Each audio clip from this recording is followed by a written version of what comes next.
Taxis. You know the deal. Stand on a corner, wave your hand, hope for the best.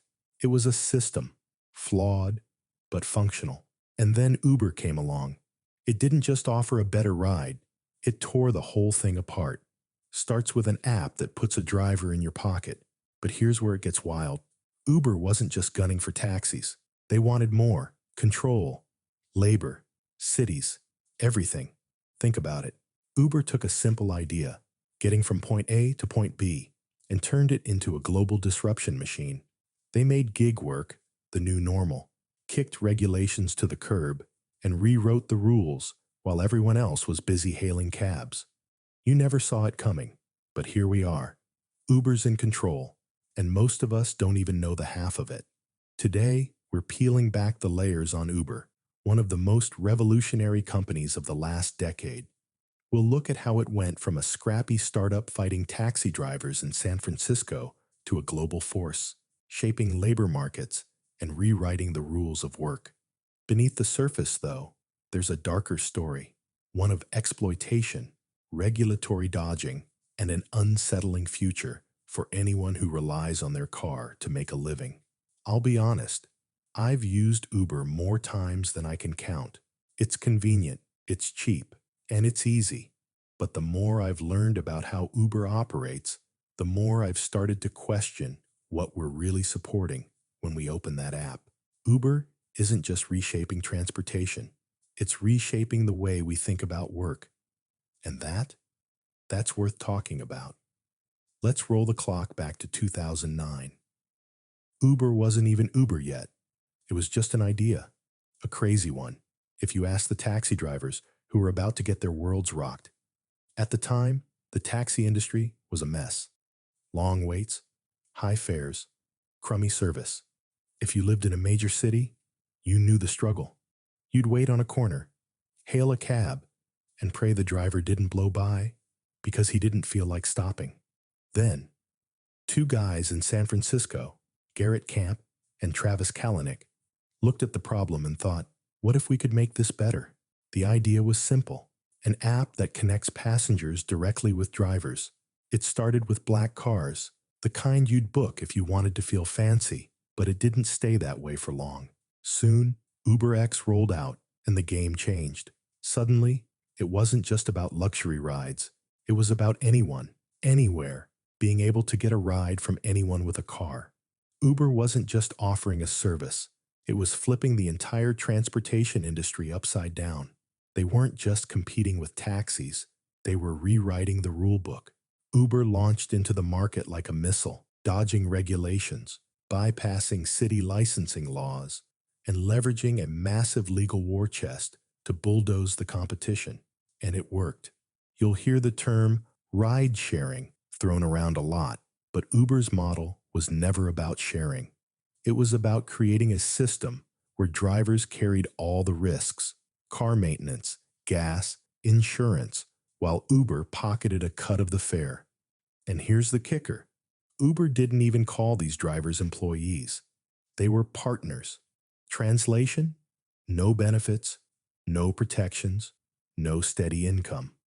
Uber got the best of both worlds, a workforce without the obligations that come with being an employer. So here's how we're going to break this down. First, we're going to talk about how Uber got its start and what made it such a disruptive force. Then, we'll dig into the company's evolution, the highs, the lows, and the controversies that followed. Finally, we'll take a hard look at where Uber is now, what it means for the future of work, and the legacy it's leaving behind. Uber didn't start with a bang. It started with a black car.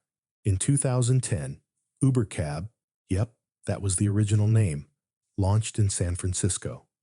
At first, it was a niche service, something you'd use if you wanted to feel like a high roller, but that wasn't going to make Uber a global phenomenon. No, that came later, when they rolled out UberX in 2012. UberX was a different beast. It was cheaper, faster, and way more accessible. You didn't need to own a luxury sedan to drive for Uber anymore.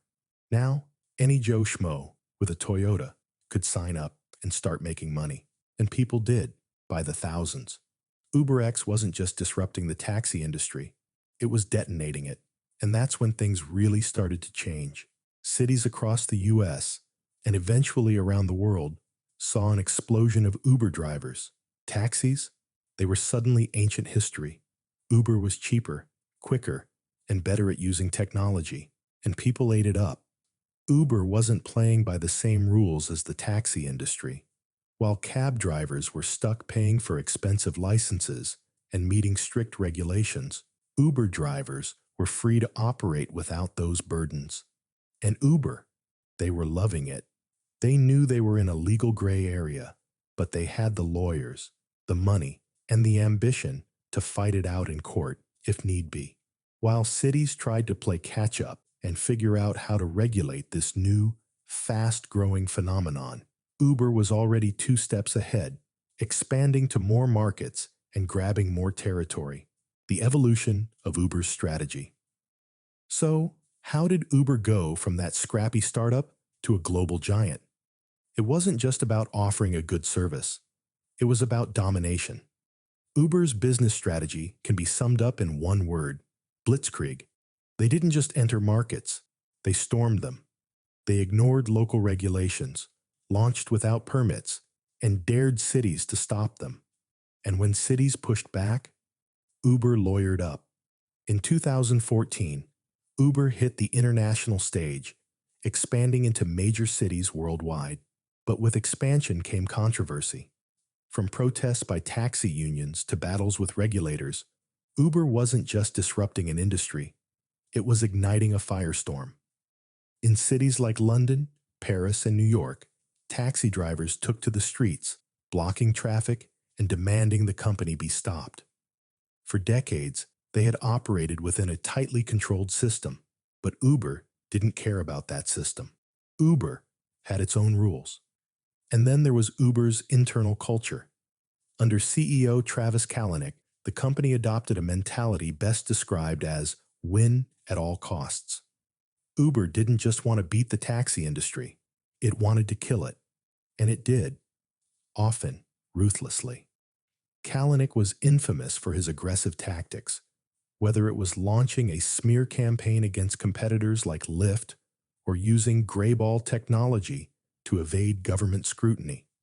If there was a line to be crossed, Uber didn't hesitate. But the company's aggressive expansion came at a cost.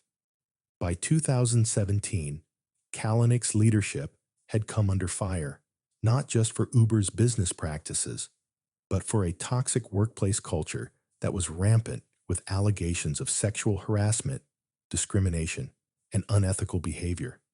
Eventually, Kalanick was forced out, and Uber's golden boy fell from grace. But the damage was done. Uber had built an empire, but it had done so on shaky ground. The gig economy beast. As Uber grew, something else started to shift: the way people thought about work. Uber wasn't just a transportation company. It was at the forefront of the gig economy. The gig economy, if you're not familiar, is a fancy way of saying work without stability. No contracts, no benefits, no guarantees. It sounds liberating. Work when you want, on your terms. But the reality? It's not so rosy. For Uber drivers, the flexibility of gig work quickly turned into a grind. Sure, you could drive whenever you wanted, but that didn't mean there was enough demand to make it worth your while. Fares dropped, competition increased, and drivers found themselves working longer hours just to make ends meet. Since drivers weren't employees, Uber didn't have to offer benefits, minimum wage, or any kind of job security. They got all the upside, while drivers bore the brunt of the risk. Uber had created a system that looked great on the surface: flexibility, independence, entrepreneurship. But underneath, it was a race to the bottom. And as Uber grew, so did its influence. Companies in other industries saw the success of Uber's model and started adopting the same practices, turning steady jobs into gigs, stripping away worker protections, and relying on a revolving door of underpaid, overworked freelancers. When I think about Uber's rise, it's hard not to be impressed by the sheer ambition of it.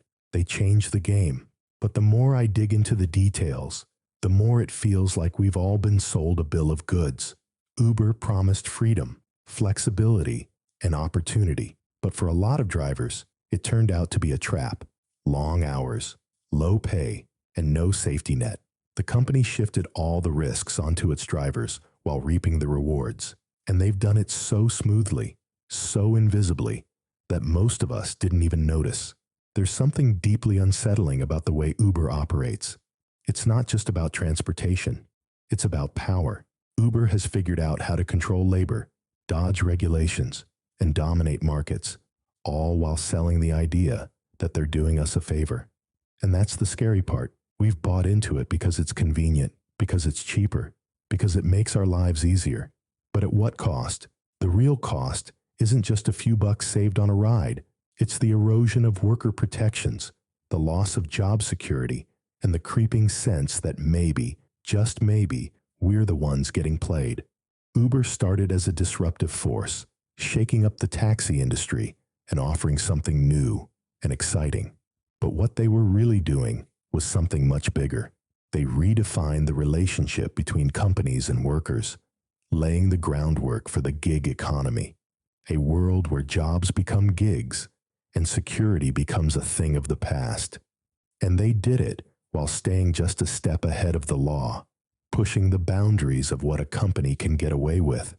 We need to think long and hard about the future Uber is building, not just for transportation, but for work in general.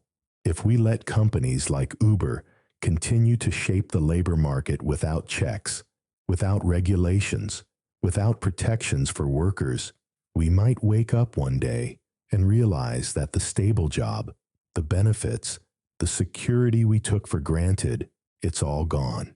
And once it's gone, it's not coming back.